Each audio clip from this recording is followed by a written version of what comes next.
Hi, this is Dan Aykroyd. He's progressive. He's beautiful. He's thoughtful. He's intelligent. He's powerful. He's positive. He is Stephen Cuoco on Power 98.5 Satellite Radio. Empowering listeners from the US to the UK. Live on air with Stephen Cuoco. We don't play the social game. We are social. Power 98.5.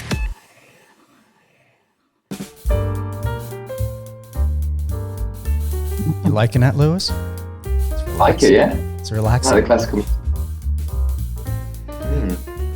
Thank you to everyone who's tuning in to Live on Air with Stephen Cuoco on Power 98.5 Satellite Radio and Biz Talk Radio. All the latest and greatest in news, sports, entertainment, movies. Did I say that? Reality TV and more. We hope you're having a beautiful day today. Summer's just around the corner. Not sure what location you're in. How about you, Lewis? How's the weather where you are? It's bad today. Very bad. Very rainy. It's been sunny recently, but today's a good day today in the West Midlands of England. Well, you dressed up for this opportunity. You look Gucci. You look like a superstar. Thank you. Appreciate that. Yeah, absolutely. We've got with us today actor. Soon you're going to be producing, aren't you? Eventually? Yes. Yeah, producing soon. Yeah. I'm not how much I can say about that, but a little something's cooking. Yeah. Okay. We'll get into those. We've got with us today once again actor Lewis Santer. Since graduating from drama school 2 years ago. Yeah, 2 years ago. Yeah. Holy! Not even 2 years yet. Almost 2 years ago. I almost read that as though you finished acting school at the age of 2. Thank God I stopped myself to read that, and it's like 2 years ago. I'm not good. You're doing well for only 2 years. You've been doing this way longer. You probably kept your family extremely entertained as a young kid. Yeah, that's how it all started. Yeah. Lewis has had some amazing opportunities in his acting career so far. He has starred in numerous feature films, TV shows, commercials, and stage productions. Perhaps his most prestigious credit so far is portraying Tigger in the cult classic horror sequel, Winnie-the-Pooh, Blood, and Honey 2. Ooh. Yeah. I don't know if I want to pick up another bowl of honey, unless you're handing it to me. Yeah. Yeah, that's a lot of fun project. Yeah, a lot of fun. There's going to be a part 3. Yes, so part 3 has been confirmed. We've got Poohniverse is the next one, and then part 3 is the one takes place after Poohniverse, like the aftermath of Poohniverse. Part 1 did not have you in it, right? No, so it's really interesting because part 1 happened whilst I was at drama school, so I was not included in that at all. I had no sort of part in that. But Tigger wasn't actually public domain at the time either, so they couldn't even put Tigger in if they wanted yet, because I think there's like a year left on the public domain. And then the minute I graduated from drama school, and by the time I got the role and stuff, it then became public domain that year. So then when the film released, it was all good. You could have Tigger in your films. So yeah, he couldn't be in the first one. So it worked out well that then, the sequel was getting made, and then I graduated, I was ready to go, and then it all happened. Congratulations. Thank you. What exactly happens in drama school? What did you learn? Was it worth it? Yeah, it definitely was worth it, because I did acting in stage combat. So I trained to do like stunts for films and for stage and stuff like that. Because the reason I wanted to do that course was I was always an actor from about 11 years old. I did a lot of like different clubs and theatre shows and stuff, local stuff. And then a lot of my friends, because I ran a lot of musical theatre people, always did like acting, but they would be dancers and singers.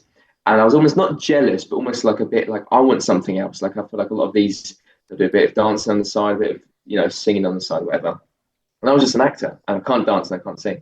So I was like, what can I do? So then I did this 1 year course, so when you try out all of the stuff, and then you can audition for a longer course. So I did that, got introduced to stage combat, fell in love with it, and then went on to do 3 years of stage combat at the same acting school. But there's obviously cons as well to drama school. Like I feel like a lot of actors say this, you can sort of go through drama school and it can try and like put you into mold you into this actor, but like sometimes as an actor you need that authentic sort of power there. Do you know, you need that organic sort of you can't lose who you are. And I feel like sometimes people go through drama school and they lose that a little bit because they try and speak perfectly, they try and move perfectly, they try and look, and sometimes you need that little bit of messiness that's just you. So I feel like that's one thing at drama school I tried to avoid, was being shaped and molded into this actor. Does that make sense? And try and keep to just the essence, I guess, of Lewis Santer. But it was definitely worth it. Like, I'm very glad I went, and the training, the technical training is really important. So yeah, I think it's worth it. Honestly, I learned more in 4 years of drama class in high school than I ever did taking a paid drama school. And that's why I wanted to know, like, unless it was a great school that you went to, is it for everyone? Do you recommend it? I think it depends on the person. I think a few years ago, I probably would have said, yes, go to drama school. But now being in the industry and meeting so many wonderful actors, and the amount of people that say they never went to drama school, they just sort of representing themselves, and then someone picked them up from somewhere, and now they're getting all these jobs and stuff. And there's some people that have gone to drama school and they're technically perfect. Does that make sense? Like, they just know how to cater for a camera or something. So I think it depends on the person. I think if someone needs that technical training, I think then maybe it's worth it. But if they've already got the confidence and they've already got the talent there, then I think maybe give the industry a go. If you don't want to learn any other skills, like I wanted to learn combat because I thought it helped me, and it has helped me, and I'm grateful I did that. But I feel like some people, if they feel like they're ready to go, then go. I think just try and wedge your way into the industry and not rely on training. And you can always go back to it. There's not like an age for it. So I think it depends on who you are, I think, and how ready you feel. And you're going to learn for the rest of your career. Mm-hmm. Yeah. Because every actor, every performer, every director, producer, they're all going to be different. Their training is going to be different. So your education is going to be even more now. Yeah, exactly. And we had a tutor once. We had this tutor coming from Lambda, another drama school in England. But he stayed with us for about 2 weeks. That was it. He's like an external tutor. And he gave so much wisdom that I still use to this day. So many things he told me, which it sticks with me. And one of the things he said was he's a strong believer that some actors learn more on one day on set than the whole 3 years at drama school, because a day on set just completely, with drama school, you have all this time to like develop the character on set, and there's a safe space, and you can mess up and blah, blah, blah. And you can obviously somewhat do that in the industry, but when you're in the industry, there's a lot more factors. There's money, there's time, there's like pressure from so many different departments, and you need to, perform under that pressure. I feel like drama school sometimes doesn't apply that pressure to performers. So sometimes you learn more just from like a day on set, a stressful day on set, will teach you what you need to know, more than maybe 4 years of training, which is interesting. Did you have that in high school? Did you take acting class in high school at all? Yes, I did it in school. So I literally discovered I wanted to be an actor from about 11 years old, and I went on to secondary school, and then I did it just as like a normal lesson. And none of my friends wanted to be actors. I was like the actor one of the group, I guess. All my friends were like footballers, and that's very sporty. And I was more of a performer. And I was going to stay on at my school because I did like the sixth form, like an extra 2 years of just drama there. And I went on to actually do a performing arts college instead, which I'm proud that I did that because that taught me a lot as well. But yeah, I did it at school, and I did like summer courses whilst I was at school. So when we had time off, I'd go to like Sylvia Young Theatre School in London. I did that a couple of years in a row. So even when I was not in school, I was always trying to get into clubs and little summer things just to train more and just get. And I just did it for the fun back then as well. I didn't even think of it as a career. Like when you're that age, 13, 14, you just think, I just enjoy doing this thing. I want to do as much as I can. So yeah. Some of your most notable works are Mad Hatter in Fairest of Them All. Have not watched it yet. It sounds interesting. Yeah. Did you enjoy it? Yeah, it's a crazy film. Crazy, yeah, absolutely. It was a crazy experience. It was quite a short shoot, so it was like very mental. And yeah, it was good to play a character like Mad Hatter, because people ask me a lot, like, what's your dream role? And my dream role is the Joker. Like, I'd love to play the Joker. And to me, the way I played Mad Hatter was almost not completely how I play the Joker, but very similar So for me, it felt like a little gift to the world, I guess, for whoever watches it, and like a little indicator of this is how I might play the Joker. So that's why, and the look as well had the very like the Joker smile and all that. So I just loved the nature of the character, and it's a lot of fun to just sort of let loose with him. I would strongly advise that whoever you speak to keep planting that seed, because I appreciate what Joaquin Phoenix did for the film. Wasn't too happy the way the second part went. Yeah. Did you see the second one? Yeah, I've seen the second one. So we need you to reprise this. Yeah, save it. save the character. Yeah, it's interesting because it's such a cool character because so many people do so many different things with it, like what Heath Ledger did and Jared Leto and Joaquin Phoenix, all these different, and that's why it's so interesting because I've got my own little ideas in my head of how I'd play it, like what would I give to this character, and that's why I'm so interested in having a chance to show the world that this is my take on it. You and I spoke about social media, where we are at. Would you consider doing something for social media? Remember I told you Instagram is the IMDb, new IMDb. Yeah. Would you want to do something like that so that when someone sees your page and goes to your Instagram or your TikTok or all the above, Lewis, they'll be like, yes. Because you don't ask people what to think. I learned in PR media, you tell them what to think and how to think. So in order to have that moment of, wow, we're going to trust Lewis Santer as the Joker, the same as though you can pull off a Machine Gun Kelly biopic. Yeah. Would you consider doing that? Yeah, I would. I mean, I've had this idea for a while now. Like I actually spoke to a director a little while ago on Instagram about it, and he's done like similar sort of short films and stuff like that. It's that kind of vibe of like a lot of horror sort of short films. And I've spoken to a few other directors as well about the possibility of like getting a short film done or something done of me as the Joker, something that wouldn't be too long of a project, and just something just to give just a few days of filming, a little things to show the world, and like put it on Instagram and pin it to your profile, and just like a showreel scene, and just say this is how I play this character, and like we can design, and then complete creative control. Then you can decide on the look of the character, on everything. And see, it's funny you say that. So I've had that sort of idea before about doing that, like a little short film, very similar to what David Thornton did, who plays Art the Clown. So he did like a similar Joker's Wild, it's called, I believe. And he did that. So he did like a little short film about Joker, and he played him. And it was like his little, gift to the world of how he would do it. And you never know. You never know if someone watches it and they're like, that's what I had in mind. And I'm actually about to make something with that kind of character, or with the character, with the Joker. So yeah, it's something I want to do. I'm looking into it. For those that are tuning in, we've got actor Lewis Santer, soon to be producer. Can't wait. Actually, I want you to get the producer credit for the Joker. Oh, yeah. Thing you're going to be doing. Maybe even director. Yeah, director, writer, producer, everything. Yeah. Many of your noteworthy marks in the entertainment, film, and TV is Tigger in Winnie-the-Pooh, Blood and Honey 2, Mad Hatter, and Fairest of Them All. You did a commercial with Christoph Waltz. You want to tell us a little bit about that? That sounds interesting.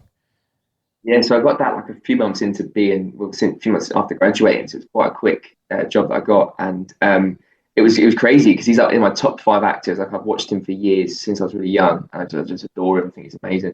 So when I did this audition, and they said this commercial, and you think, oh, okay, commercial, okay. And then my agent was like, no, this is different. It's with an A-list actor. You're gonna have like a few scenes with him. It'd be like a whole day of filming in Barcelona. I was like, okay, but I didn't know who it was, and I was like, oh my god. So I did 2 rounds of auditions for it. Met the director, met everyone else, but apart from this A-lister, they wouldn't tell me who it was. And then the night before I got the role, I got a call from my agent, and they said, yeah, by the way, it's Christoph Waltz. I was like, you don't want to be told it, because you're like, if I don't get it now, then I'm going to be so gutted, because I love him.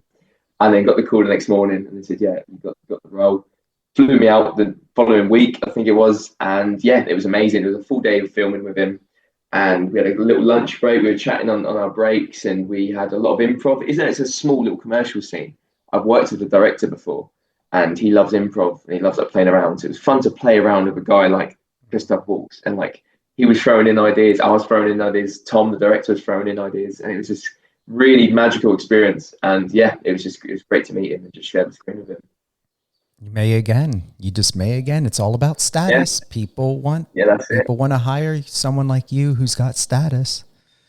Yeah. I should have said to him, I'll see you again soon. Yeah. See you at work. Hey, you will next time. Yeah, I'm putting it out there. Yeah. We've got Dark Secrets, Game of Death Chapter 2, performing at Shakespeare Globe, many more. We're going to touch on those. I want to get to some really good questions. I'm proud of myself. I'm proud of myself because this is the first time to have someone at your level and your experience and expertise on this show. And, yeah, I wanted to put my skills to see what can I come up with someone like you. So first question is, if you could rewrite your own life story, what pivotal moment would change and why? Wow. I'm going to ask that one more time. If you could rewrite your own life story, what pivotal moment would you change and why? Oh, wow, that's a very good question. I'd say for me, a pivotal moment, like a big moment that like I would have changed if I could rewrite, if I go back in time, sort of rewrite. However you receive that question. I would say probably going sober. So I went sober 14 months ago now when I was in LA. I decided I was going to go sober. And it was something I wanted to do for a while, but I never quite just did it. It's just making the decision to do it. And it relates to acting because it's one of those things I feel like was affecting my acting. And I was always a bit of a party boy when I was a bit younger and stuff. But always maybe one of those people that takes it a bit too far. And it definitely was affecting my acting and everything that goes with it.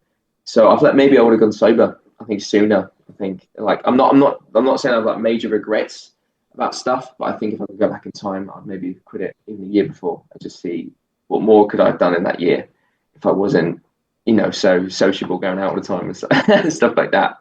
But yeah, I think there's other things as well I'd probably change. But that's the one thing that's popped in my head, I think, doing that. I think going sober, and people would say I was so young to do it. And I am quite young to do that. But for me, personally, for my own journey and experience, it felt like it was the right thing to do for me. I'm not saying everyone else, do you know what I mean? But for me, it just felt right. So I think that would be that. I think I'd cut it out even sooner, just because of various experiences and stuff that I've had in the past and whatnot with it. So yeah, I'd say that. Do you feel good about who you are, Lewis? Being sober. And before you answer, the reason why I ask is because there's too much of a negative stigma when someone says, I'm sober. And there should not be.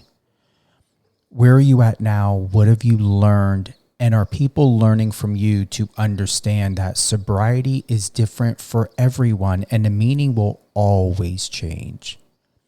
But what does it mean to you that's positive, impactful, and kind? I think for me, it's really, obviously, it's so personal, like these things, like everyone's so different. And for me, I was just that one person that I was always looked at as the bit of I've never been I don't know, obviously alcoholic by definition is, but there was jokes in drama school and before drama school that I was the big drinker, let's say, of the group.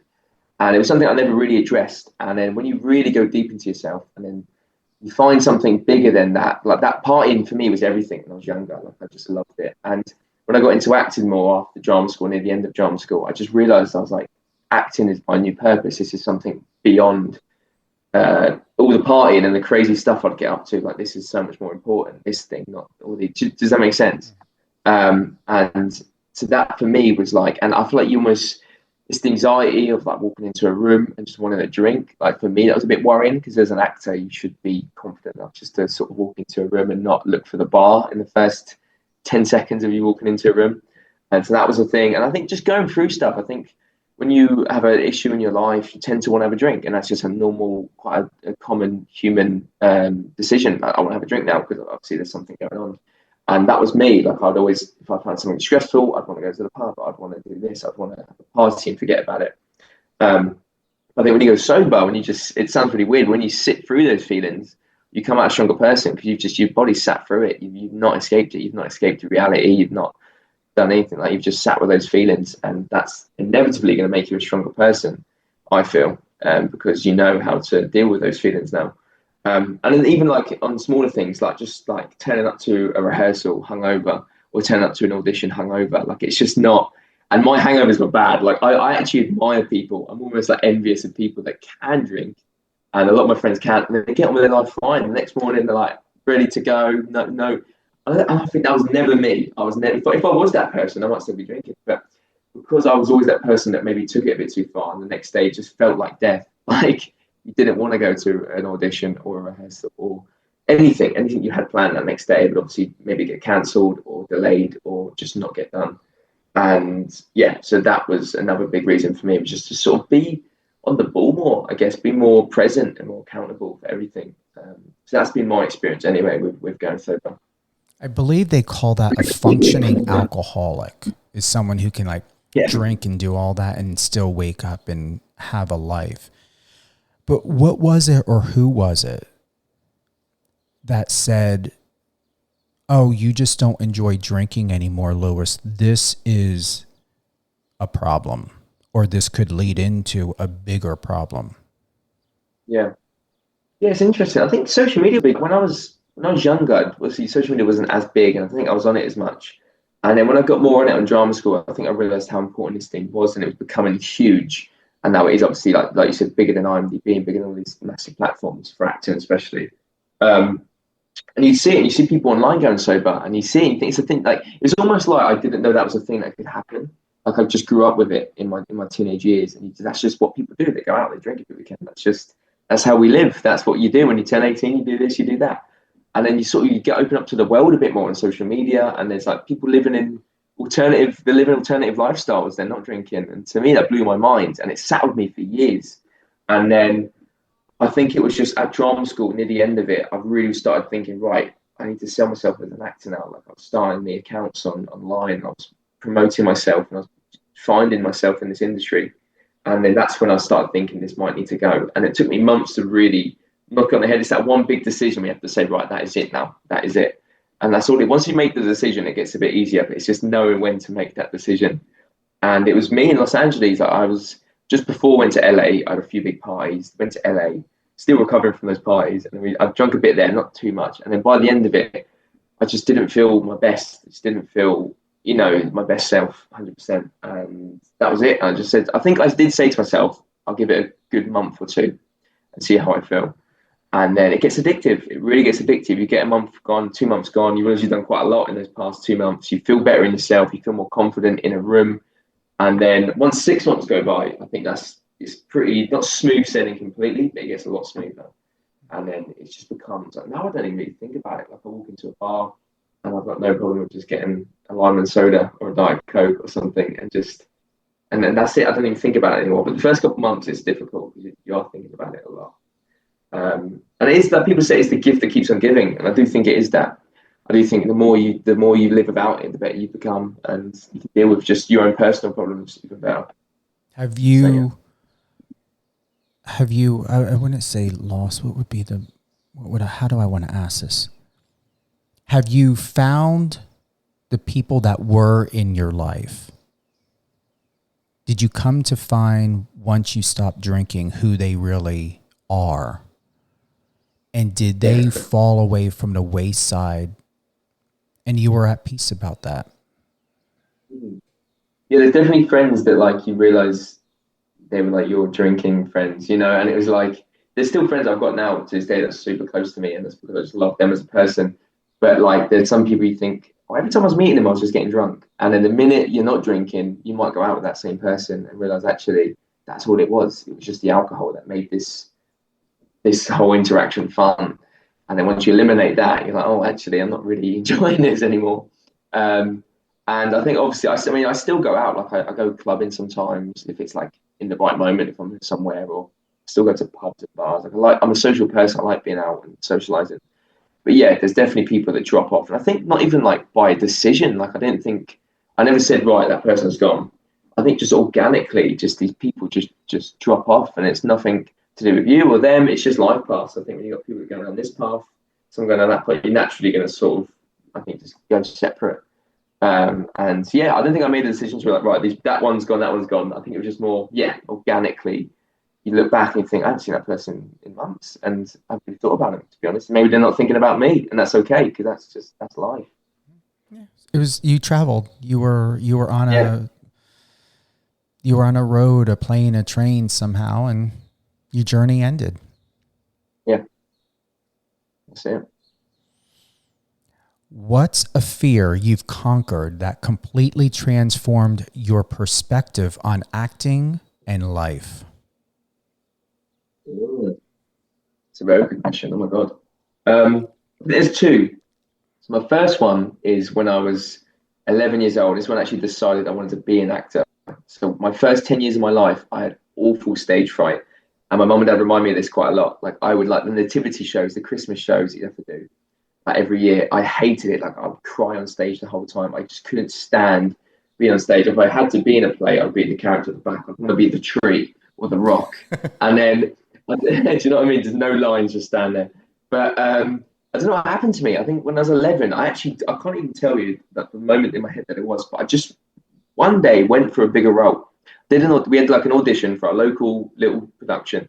I just went for a bigger role, and it was like a Cinderella Rockefeller play. I remember it. It was like the third or fourth main character. I just went for it, load of lines, learnt them all, and did it. And then I think it was like pushing past that barrier of fear. And once I did it, something clicked in me, and it was like a drug. It was like, oh my God, I've really enjoyed this experience. And that's what started me on this journey of acting. It was like, sometimes you don't realize how much you love something until you push past that fear, I think. Like with anything, really. And then another moment was, I don't know when exactly this would have been, probably in my time at drama school, but like I struggled with the pressure of acting sometimes and all these different things and getting too serious about it, I guess. And obviously you need to take it somewhat serious, obviously, like learning lines and being prepared. There's also got to be an element of like relaxation in acting. And that's something I didn't really discover until I was like maybe a year or two into drama school. And it was like, I call it the fuck it method. I actually bought this book called Fuck It. And it's all about like, you know, not saying fuck it to life, just sitting on the sofa and calling it a day, but like just not caring too much, because you end up burning out. And it's like, I would do my prep, I'd know my lines, I would be there on time, I would do all these things, I'd be there, I'd know the character. But once you get in the rehearsal room or on the stage or in front of the camera, don't be stressed anymore. Get out of your head and say fuck it and have this relax, and then you perform better. Like you just perform better because you're so relaxed and open to anything. And so they were like my two moments, I think. One of them was actually decided I want to do this. And then the other one was thinking, this is getting too much. How can I deal with this mentally? And that's when the fuck it method came into play. I like that. Yeah. I like that a lot. Yeah. What's a belief you once held about success that turned out to be completely wrong? That's a great question. I think a belief about success is, and it's quite a common thing, this, but I really have discovered this in like the last year or so. And I feel like it's that belief that thing's going to make you happy. And like, if you get that thing, you're then going to be happy. And then you're going to feel enough and feel whole. And when I first started as an actor, you get all these roles thrown at you. You think, I want that one, I want that one. Some of them you would land and you think, oh my God, I'm so happy I've got it. And then you do the role and then you're back to square one. You're back to feeling like not enough again because you want the next thing. Because then that other role's come into play. That one's forgotten about now, or that experience is forgotten about, or that thing. You're onto that, and it's almost, success isn't going to call, like, success is great, but you are just trying to find a feeling. I think when you want to win at something, you're trying to find that feeling of being enough and loving yourself and being accepted. So I think success lies to you in terms of like, you think that amount of money is going to make you happy, but no, it's not really. You need to find the happiness in yourself first. That's something that I've learned. And you just got to be, because there's going to be like obstacles on the way, and if you're putting all of your self-worth on material things or on experiences or titles or whatever it is in your life, whatever you're pursuing, then you're never going to be truly happy, because you'll be just constantly chasing this thing. So that's one thing I've learned. It's like to find the happiness in yourself first, and like it's inner work, and then that normally makes everything better anyway, and everything comes to you anyway normally. And those things are obviously great, like chase goals is obviously very important, but don't have your happiness dependent on that goal, is what I'm trying to say. It is such an emotional, more mental, if anything, vicious cycle. It's chatter, it's chaos that doesn't shut up. Yeah. Yeah. It's insatiable. It's insatiable. It's like you're never satisfied. Never. And it can become that. And that's like with anything, not just acting, any, you know what I mean, pursuing any career, I think, like that could be money or a title or an award or people to like you or these all these things. It like you said, it's just chaos. You're constantly chasing. It's like a dangling a carrot. You're never going to find that feeling. No. You need to work on yourself first, and then give it to the world, I think.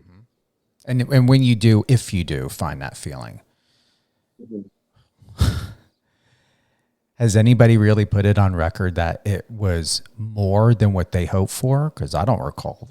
I can't say I have. When I got it, it was like, awesome. No. Yeah. Yeah.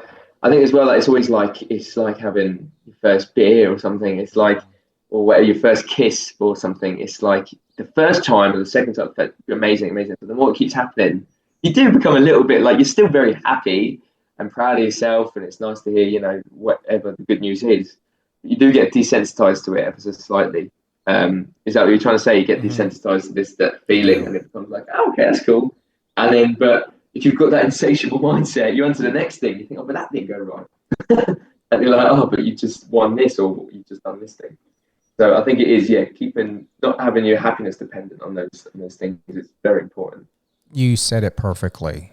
Desensitized. Yeah. Mm-hmm. Yeah.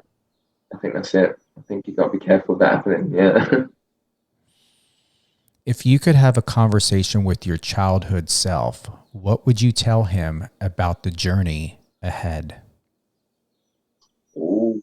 Oh, I like how you pulled back on that one. Yeah, I know. These are good questions, man. These are the ones that get you emotional. No, they're good. If I could talk to my younger self, what would I say? Yeah. I would say just care less about what people think. That would be the biggest thing. I think I cared so much about what people thought as a kid. And you do as a kid. Like, it's hard. Like, you're seeking validation from parents, teachers, your friends. That's a massive thing. Status in school and that kind of thing. And I used to put so much of myself other people's opinions. And if you hear a bad comment towards you in school or anywhere, it will destroy your day, or destroy your week or your month, or sit with you for the rest of your life. Do you know what I mean? These little things. And I think it's so hard to tell a kid not to care what people think. Like, it's something I think an adult realizes. But I feel like as a kid, you can't get your head around not giving a shit what anyone else thinks. But I try to tell myself, shake it into my younger self a little bit, just to be like, just care a bit less, just do you, focus on you a bit more, and don't put everything on other people's approval, or if you did this right. Because school as well, you're getting graded. So all your subjects are getting graded. There's girls that you might like, that like the other guy, or whatever. There might be friendship groups you can't be a part of because they're the popular group and they're this and they're whatever. And then it makes you feeling empty, I guess, in the end. So yeah. And like same with acting, when I pushed past that fear at 11 years old, that was like the start of my life, really. Like, it started my career anyway, I guess, in a way, my life journey. And that was just all to do with pushing past fear. And that's what I tell myself. I think as quick as you can, stop caring what other people think. Yeah. Perfect answer. Thank you. What's the most unexpected way acting has shaped your personal relationships? Oh, wow. Oh, back to my personal relationships. Oof. That's a very good question. I think it's like the balance, the work-life balance. I think that's something that people struggle with sometimes, when you can get obsessed with a career path, whatever it is. And like we said earlier, when you lose some of these buddies, but that was more due to like partying and stuff. But sometimes you forget that you need to have that balance, otherwise you will lose connection with people. And like, that's something I try and make sure I try not to do now, is lose connection with friends and family and other people. It's like, I'm still very close to my close family, and I've still got a couple of friends that I talk to like every day, and I love those guys. But there's other people that are not as close to me, and I feel like sometimes you can't just put your whole life, I guess, on the pursuit of your goals. Even though it's very important, and I'm very passionate about my acting and stuff like that. But I think, yeah, that balance needs to be a bit more in play. Like, you don't if you take a day off just to see someone you haven't seen in a while or have a good conversation, you're not going to fall behind. Like, you've got loads of time. You can take a day off. You can or take a couple of days or take a week off. You are allowed to do that and go and see some friends you haven't seen in like a year, or some family you haven't seen, or ask them, how are you? Like, how are you? I've not really asked you that in a while.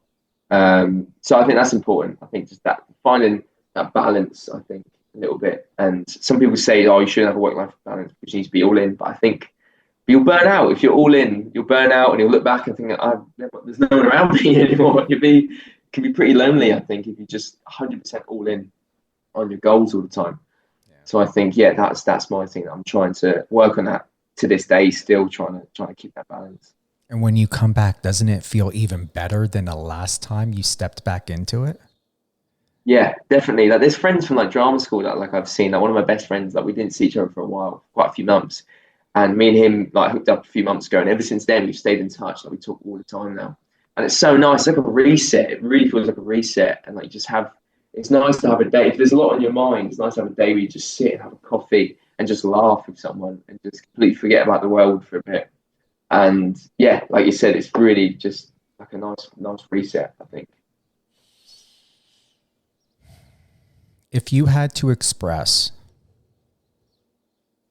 your career where you felt completely lost, and how did you find your way back? Oh, let me rephrase. I'm going to rephrase because I think I got my questions. If you had to express your entire philosophy on life in one sentence, what would it be? Entire philosophy on life. Wow. In one sentence. Yep. If you had to express your entire philosophy on life in one sentence, what would it be? If you got to do 2 sentences, do 2. It doesn't have to be, this isn't Jeopardy. That's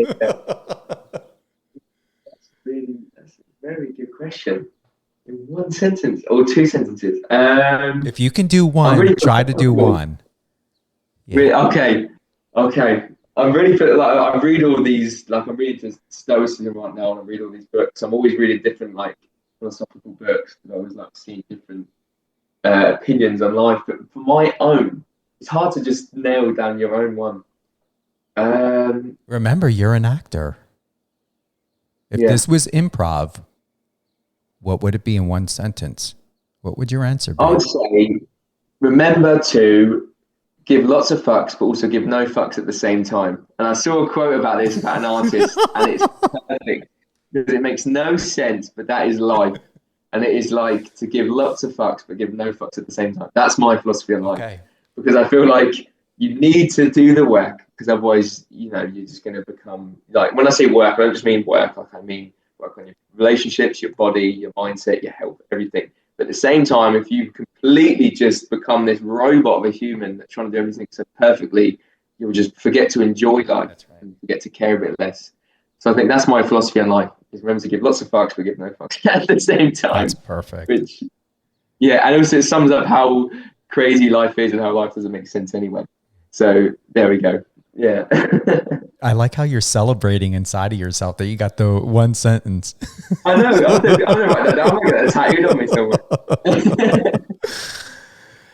All right. I love myself for that.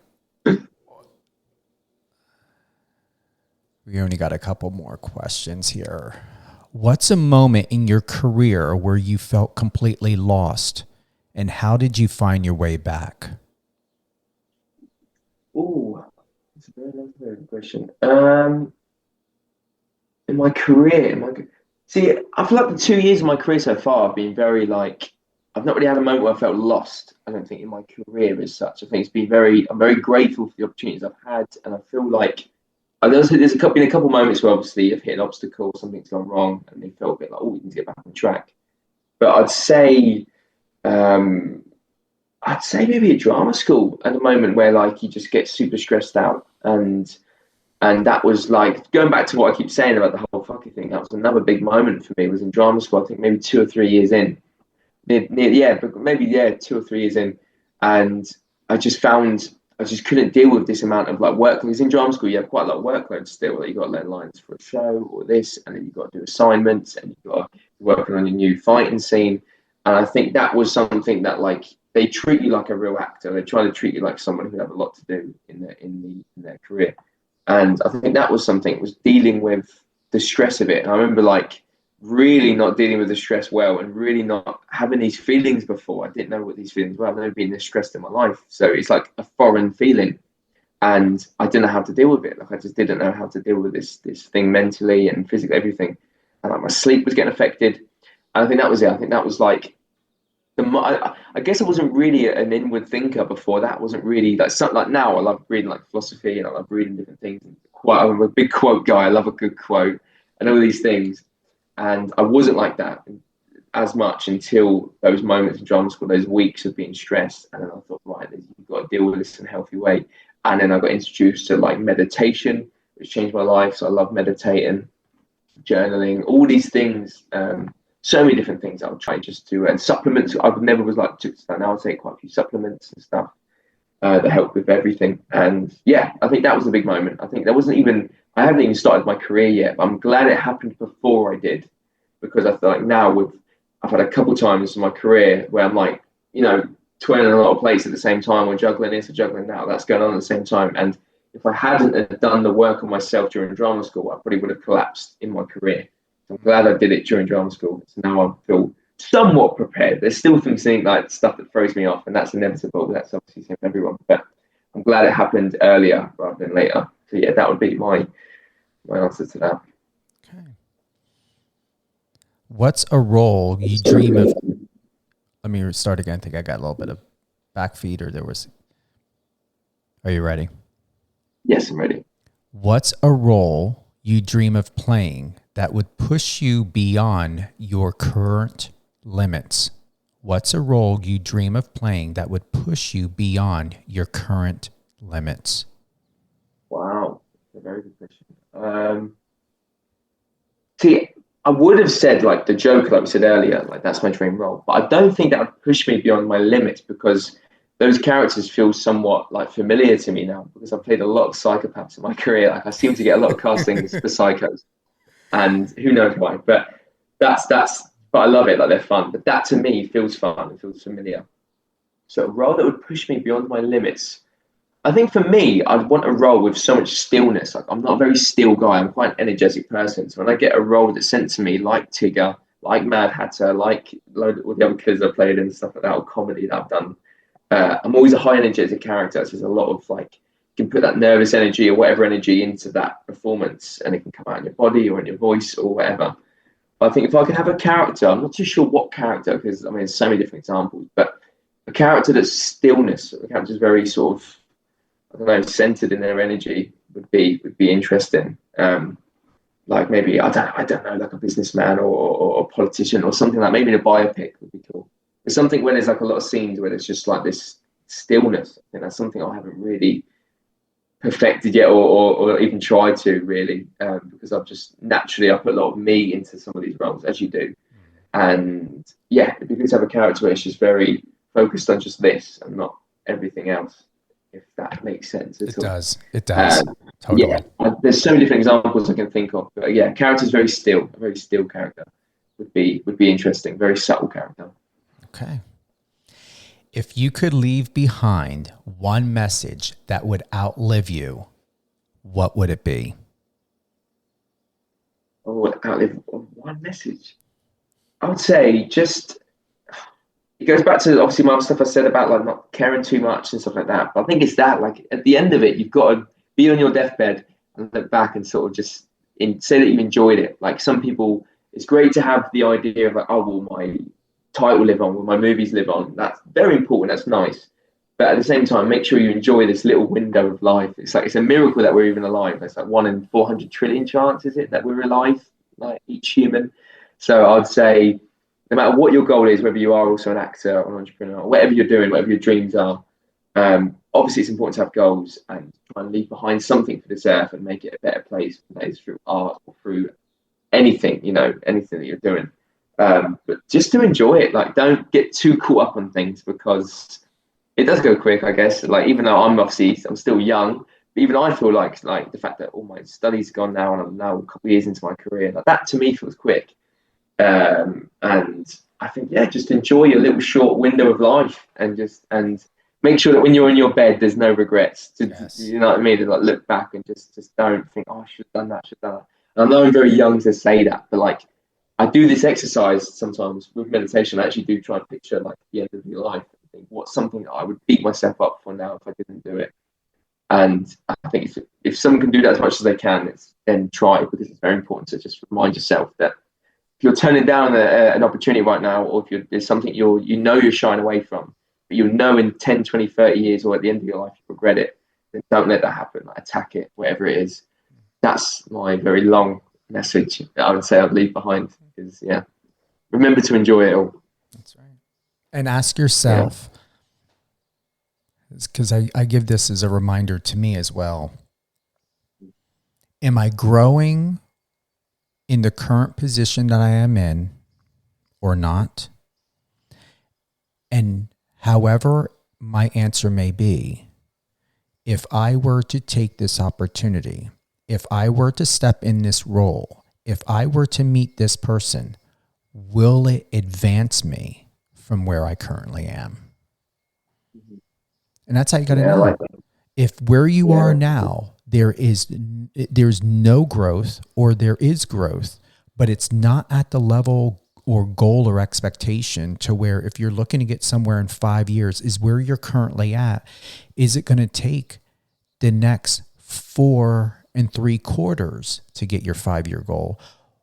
Or can you make a decision, or is there an opportunity, or just create an opportunity that's going to get you 6 months, a year and a half ahead of that 5-year goal, which means then you got 4+ years of your life back from your own expectation. Do you see where I'm going with this?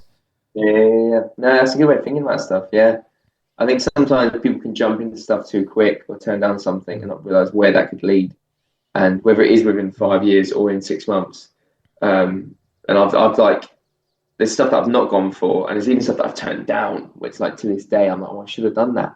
And you might turn it down out of like just the fear of the unknown, or out of, I don't know, just not looking into it enough, or just being, whatever about it. But like, there's times where I've beat myself up over like not taking an opportunity, which would have led to growth, and that's the annoying part.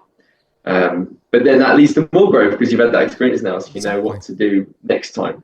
And yeah, I think it's nice to have that, to just remind yourself, like you said, don't just jump into stuff, have a little think about whatever you're doing.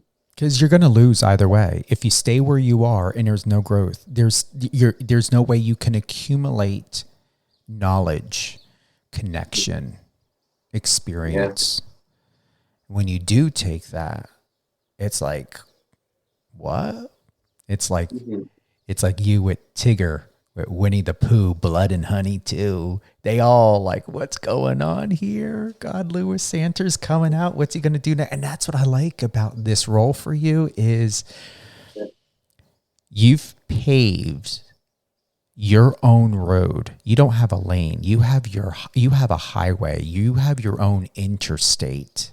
Because as I said to you personally or privately, they're going to probably create so many, is it like rom-com type of events? Like you for the rest of your life, as long as people love the Winnie-the-Pooh series, you're going to be at events forever. You're going to be meeting people for however long you choose to, if you go to these events. And can you imagine what wow, you're what, 24? How old are you? 20 what? 24. Yeah, 24. All right. Imagine a 25-year anniversary on this. You're still going to be young. Yeah. You're still going to be marketable. Year anniversary. We had the year one earlier this year. You had the year already? Oh man. Yeah. Did a little happy birthday thing in March. I think it was March a couple months ago now. Oh, they weren't waiting for anything, were they? No, so we had fans put a little happy birthday to Winnie-the-Pooh, Blood and Honey too, and we had a little, went over Instagram and stuff. Yeah, I never thought of it that way. Like, I never thought, 10 years time, there'll be a 10-year anniversary, 20 years time. And obviously we've got the Poohniverse coming out as well, which is going to be like the big epic Avengers style showdown, and then obviously Winnie 3 and stuff. So, but yeah, I think Winnie 2 being the first introduction to Tigger and Owl as well, I think that's going to be the one that holds a special place in my heart, because it was the first time you see him, and then obviously then so on and so forth for the next films. But yeah, I think it's very cool to have something like that. And I love meeting fans. Like, it's something that was surreal for me the first time it happened. Like when I went to LA to promote the film, that's the first time I met fans in person, and they loved the film, and they just couldn't say enough like good things about it, and the first one as well and stuff. And yeah, and to this day, it's just still surreal. Like, last convention I had one in, well, we went to a film festival in Germany, and there were some Tigger fans there with DVDs and stuff, and it's just the best experience in the world. Like, just to have fans be like, just the recognition for your work, and that they love what you're doing, and I'm a horror fan as well, so I completely get it. I know how it feels to enjoy a horror film and love a character in it. So yeah, it's another gift that keeps on giving, these films. What's incredible is I'm not asking for you to speak on this, but there's no way I can see that they would ever remove or kill the role of Tigger. It's just unrealistic. And if they did, it would be the most stupidest move. It would be as ridiculous of trying to say that Michael Myers no longer exists. You are truly the Robert Englund version for Tigger. The way Robert Englund will be, he's just timeless. He's infinite. He will always own the role of Freddy Krueger, the same way that you will always own the role of Tigger.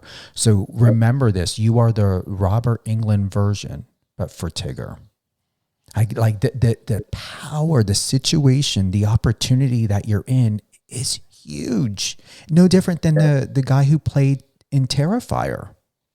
He's masked. You don't get to see his face. You don't know who he truly is until you Google him or look more into it. This is perfect for you. I'm excited for you, but please, to every person out there, don't typecast you. Don't just keep you in these films, because you're so much more. Like, you can do a 50 Shades of Grey role. I mean, come on. Yeah, I've got a black shirt for it. So. Yeah, I mean, you're looking 50 Shades of Grey right now. Looking like I'm Christian. looking at it right now. To be fair. Yeah, I've got an appointment in a minute. Yeah. We should start calling you Christian right now. I'm going to the dungeon after this. Yeah. That would be a nice. That's a nice role of still. That's a nice role of stillness. Of 50 Shades of Grey. Yeah.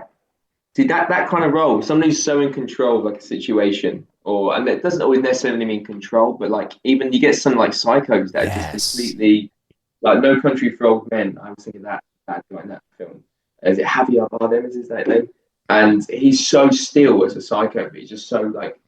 Just barely moves, emotionless and deadpan, but it just works. And like, 50 Shades of Grey, the fact that he's so arrogant and so in control of this relationship. Yeah, there's a vulnerability.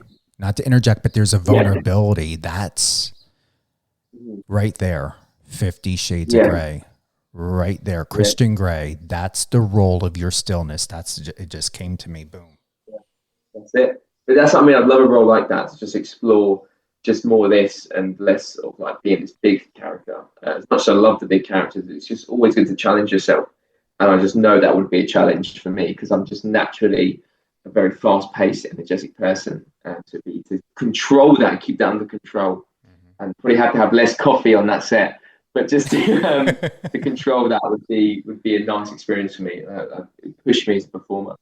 So I'd be grateful for an opportunity like that. So we have now directors, producers, all your friends. I want to see on your socials, I want to see something created for Joker, a Christian Grey 50 Shades of Grey, and no bullshit, a James Bond. Bond, okay. Oh, okay. That's a very big compliment. I appreciate that. Okay, yeah, James Bond. Yeah, you never know. Maybe in a few years to come, you never know. I can, put the posh voice on a little bit more. Definitely do that. That's a big compliment. That. And if it's not Bond, I'd love a Bond villain. I think that'd be interesting. Oh no! That would be cliche. No? We already. It would be too easy. Oh, okay. The stillness is in the opposite of what you're known for. Because three things in media we look for: TMZ content. I don't, but most people are into the sensationalism of TMZ content.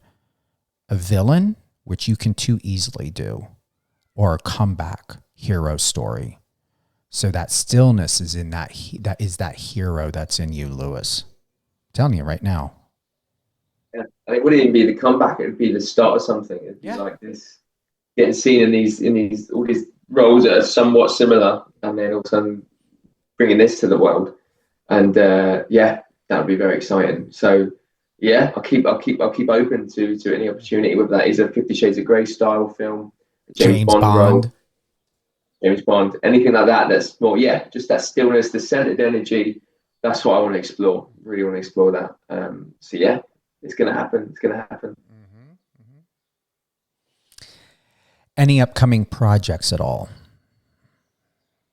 I mean, the ones I can talk about is, it's always obviously annoying because you can't say too much. But yeah, Pooniverse is the big thing I can talk about. So that's coming at Winnie-the-Pooh. There's a couple more projects with those guys I can't talk about, but like there's a couple more bits that are very exciting. And then it's really annoying I can't say it. But there's a series I wrapped on the end of last year, and that's coming out I think end of this year or start of next. But I can't say what it is, but I'll be whacking it on my Instagram as soon as I can. I've seen some of the stills and stuff. It looks really cool. So I'll be announcing that to people as soon as I can. But at the moment, I can't. That was a really exciting experience. And yes, and then obviously like we're producing. So I'm getting into that world a little bit more. We've got Dark Secrets Chapter 3 coming out. We start filming that next year. So that's going to be very exciting. That's going to be crazy, that one. It's going to be really crazy. And yeah, a couple of little bits coming up in June, little like filming projects, little fun little things. But the big stuff, like the series and that, I just can't. It's really annoying because you just can't say anything about it at all. I'll probably get in trouble. But it's all exciting stuff. And as soon as I can tell you, obviously, I'll message you, Stephen, and I'll let you know. Oh yeah, let you know what I'm up to. Yeah, and I would love to see you on Sex Education. I think it's on the Netflix. Oh, okay. You'd be perfect for that because you can play senior. That, definitely, yeah. You can be a senior in high school. Jeez. Yeah, I've done a couple younger roles. I played like a chav in a film about a while ago now, about a year and a half ago, and that was fun, like a young chav. So I do get the young roles come in sometimes. I think when that's all gone, only a little bit, but when that's all gone and the hair is a bit more trimmed, I do pull off a student. Yeah, Connor Swindell's, I believe, is older than you, and he pulled it off. Yes, good point. Yeah, I think about 28. I think he is. Yeah. There we go. No, I think I've got the young. You got the sort of the young face for it, and I think I've got the same younger face. I can do older, but also can lean into the younger side of stuff. Anything else? Anything else you want to drop before we go? I think it's that. I think it's just working, just chipping away stuff. I think it's just keep your eyes on the stuff that I can. When I can announce it, obviously I will. And then all the Tigger's coming back, which is very exciting. And then, leaning into producing a bit more, which is very exciting. But once again, once I have more information, I'll blast it on Instagram and X and stuff like that. So, just keep your eyes peeled. I'd say that's what I leave people with. You should be ready by next year to be here in the States. Yeah. And I mean early next year. Either way, this isn't your breakout year. This is your year of cementing your status, who you are. And I truly feel in my heart, because we're only 6 months away to 2026. Yeah. You're going to blow up. If not already here, I would love to know what your fans are, who your fans are here, because I guarantee you've got them. You come here, you're going to be the Christian Grey UK version in the States when you get your ass here. Yeah. It's really interesting, because obviously like Winnie-the-Pooh is quite big in the UK, so we had like a little premiere there and it was quite big. And like in terms of the reaction from the fans and stuff. And then when you get out to Los Angeles to promote it, oh my God, the fans out there are crazy. Like we had like 3 nights in a row playing at the cinema on Universal Studios, and it was packed out every night, and just the reaction and the screaming in the theater and the people staying behind after to have a conversation, like it was on another level to what we had in the UK.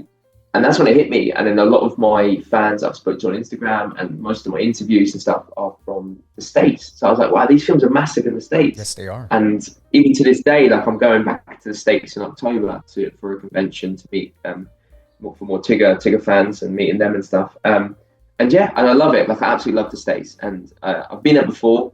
we promoted this film, but I think even when I went to Los Angeles, I just fell in love with it even more. And we had this obviously conversation when we spoke the other day, and I'd love to get out there and even for a part of my journey, live out there and see what opportunities arise from living there. So yeah, I'm definitely up for that, for getting out there. You're ready. You're ready. Ready, yeah. I'll go tomorrow. If someone said we got this, you want to come out? I go, yeah, I'll pack my bag and I'll be there. You're going to be blown away. You will. Definitely ready.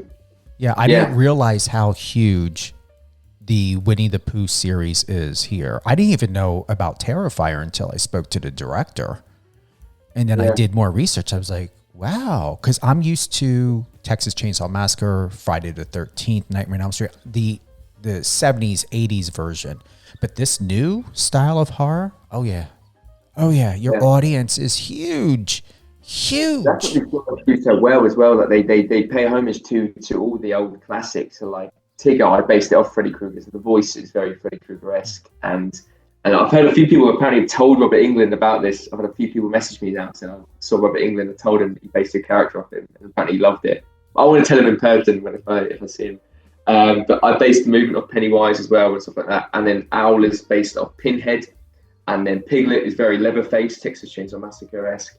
And then you got Pooh, which is like the Michael Myers, Jason Voorhees. So I think the fans that even used to love the classics can now enjoy this film because it's very similar. Like their characters are very similar to the icons that they love. So I think, we're getting all different audiences, which is really interesting. But yeah, I didn't realize it until I had that week in LA. That really opened up my eyes to how big this franchise is. I knew it was big, but when I went out to LA, I was like, oh my God, people love this and they love what we're doing. And they can't wait for the next installment. Remember these words, it's going to get even bigger. It's going to get so out of control. They're going to have security, an abundant amount. Seriously. It's incredible how horror, especially here in the States, it's always been relevant. But there is a comeback now. There's a comeback that feels 80s, 90s different. Your generation is taking creativity, the style, the reasoning to understand, to be creative to a whole other level, an art form. There's an art form now to the way that you guys do your projects, to the way you do your social media, to the way of how you connect with people. It's incredible how here in the States, your generation is, people are confused by your generation. It's not confusing when a person or a group of people have decided that they want a way of life that works for them. Not Gen X, not millennials, not whoever, not Ronald McDonald fans, that works for you. And I respect that. Yeah. It's great because I've always been a horror fan, but since being in Winnie 2 and doing other horror films since, it's just great. It's a lovely community. And I was chatting to the likes of Eli Roth. I was chatting to him in Canada last year, and obviously he's an absolute master in the horror world. And he said that he's dabbled obviously in other genres as well, like Glorious Bastards and stuff like that. He was saying to me, and he was saying to a few of us at the time, he was saying you'll never find fans so loyal in any other genre. Like the fans are so loyal, they can't wait to see what you're doing next. And it's so true. And he's at his level, he's even saying that, he says, no matter what I do, I always bring myself back to horror. And he directs a lot of horror now. I think it's a new project soon. But yeah, it's so true because whenever you do anything else, any other little bits and bobs I've done, when I did a comedy series last year, I had fans that love Tigger messaging me about that, and I'm going to give this a watch. I'm like, but it's not horror. But they just don't care. They're just so, because of what you've done with that character, and they're just so invested in you now as a performer. And it's lovely. It's so nice to get these messages and have these people interested in everything in your career now, not just horror stuff. So yeah, it's really opened me up the last couple of years too. And I've made a lot of friends on the way. A lot of people I still stay in touch with that I've met at these conventions, and yeah, and I love just messaging people, seeing if they liked this, if they like that. It's great. And yeah, they're super loyal fans and just really positive. You're ready. I'm ready. That's it. Where to go to? Instagram, right? Is it Lewis Santer? We're connected, but I didn't memorize your handle. Actor. So at Lewis Santer. I think there's another account called Lewis Santer. So it's at lewissanter.actor. Oh, okay. That's so Instagram is my biggest. If you want to reach me or see what I'm up to, I normally post first on there, and I'm always quite active on messages and stuff. I'm also on X, but I don't really use X. I'm also on TikTok, but like they're not. You can follow me on there if you want. I'm not very active on those platforms. I need to get more active on them. But if you want to get a hold of me and see what I'm doing, yeah, Instagram's the place to go. LewisSanter.actor. Yeah, that's it. All right. Anything else? Are we done? We fulfilled? I'm very fulfilled. I've loved this conversation. Yeah, this has been a deep thinking conversation. I've realised stuff about myself that I didn't even know. So I absolutely love this. Yeah, thank you so much. And you now have found out, Lewis, you are able to give a 1-sentence answer. That's it. That's crazy. I've done that. I spoke to my younger self. I've decided what I want to tell the world after I die. All these things, and these are thought-provoking things you wouldn't think about just on your own. So yeah, thank you for provoking those thoughts. You're welcome. Thank you to everyone who's tuned in to Live on Air with Stephen Cuoco on Power 98.5 Satellite Radio, power985.com. Check out all the latest and greatest by going to the website or download the app. You can send us a direct message by clicking the messenger in the bottom right-hand corner. Live on Air with Stephen Cuoco is also available on Biz Talk Radio, biztalkradio.com, biztv.com. But we want to have you here first and foremost on all things. I had my script in my head memorized and I had a brain fart for a moment. All things music, TV, news, sports, reality TV, and more. Love us, feel us, download us, and remember, you are what you believe.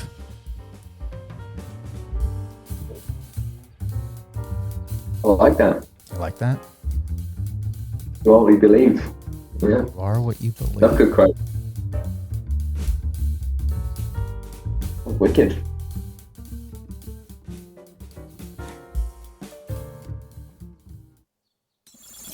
Friend us on your socials and let's connect.